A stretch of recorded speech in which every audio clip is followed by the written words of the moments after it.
So apparently, on like November 6th or November 7th, a few days before they were like really getting ready to declare bankruptcy, apparently our friend Anthony Scaramucci, the Mooch, got a call from Joseph Bankman, Sam Bankman-Fried's father, in which Sam Bankman-Fried's father, Joseph Bankman, a Stanford law professor, convinced Scaramucci that there was currently an asset liability mismatch, was the word that Scaramucci used, at FTX. Somewhere around $1 billion is what he initially got the impression of.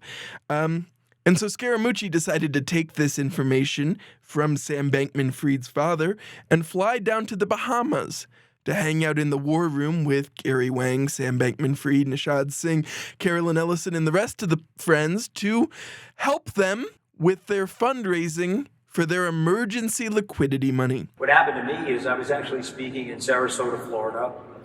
There was rumblings that day. I think it was November the 6th or something like that, or 7th. The Monday was the 7th.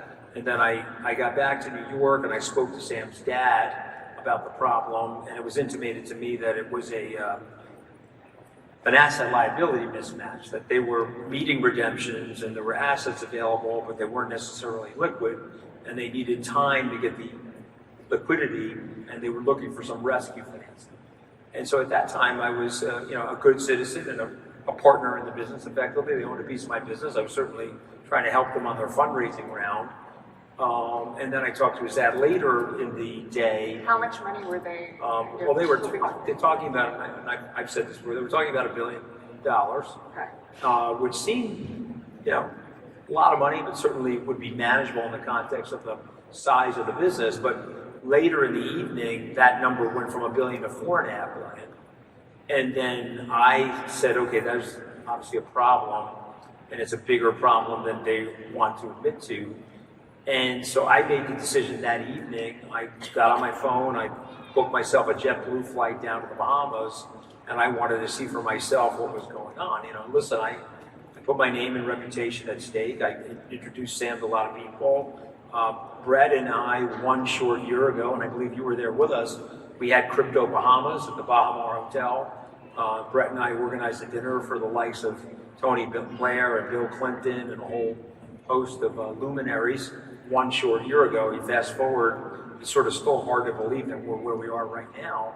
And so I needed to see it for myself. And so I went down there, and I would say that the war room was despondent.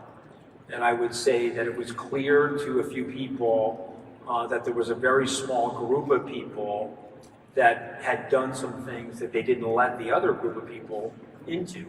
Now, there's a few interesting pieces of this story.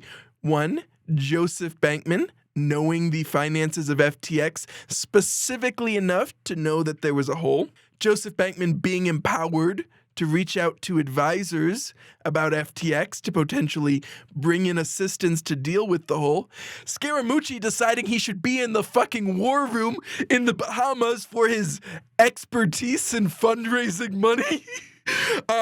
And the fact that they were trying to fundraise money with this still developing story about this hole in their balance sheet. Because Scaramucci also during that section said, like, I heard 1 billion when they called. By the end of the day, it was 4.5 billion, and then it was whatever. And so, like, during this period, apparently, Scaramucci was still down there in the Bahamas, helping them try to fundraise to deal with this asset liability mismatch.